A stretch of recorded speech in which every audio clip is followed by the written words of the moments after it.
રાજ્યના ભાગોમાં વરસાદ થવાની શક્યતા છે. હમણાં રાજ્યના ઘણા ભાગોમાં ભારેથી અતિ ભારે વરસાદ થતાં જનધનની હાનિ થવામાં છે.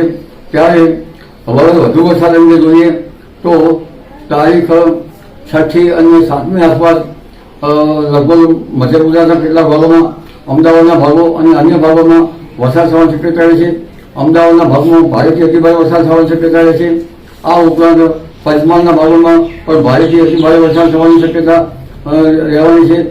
અને ગાંધીનગરના ભાગોમાં પણ ભારેથી અતિ ભારે વરસાદ થવાની શક્યતા રહેશે. આ ઉપરાંત અત્યારે હાલમાં બનાસકાંઠાના ભાગોમાં ભારે વરસાદની શક્યતા છે અને દક્ષિણ ગુજરાતના કેટલાક ભાગોમાં ભારે વરસાદની શક્યતા છે.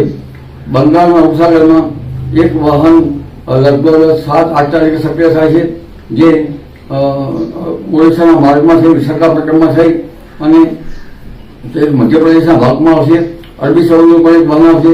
આ બે વાહનોના કારણે પણ તારીખ 8 થી 14માં વરસાદ થવાની શક્યતા રહેશે.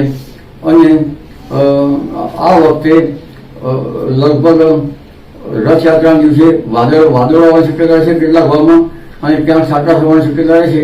પરંતુ અષાઢી પાંચમે વીજળી થવાની શક્યતા રહેશે. અને વરસાદ જે છે તારીખ 14 બાદ પણ તારીખ 22 સુધીમાં વિવિધ ભાગોમાં વરસાદ થતો રહેશે.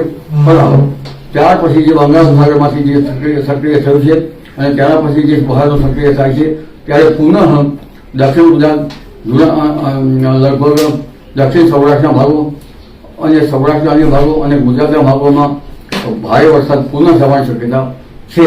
જી.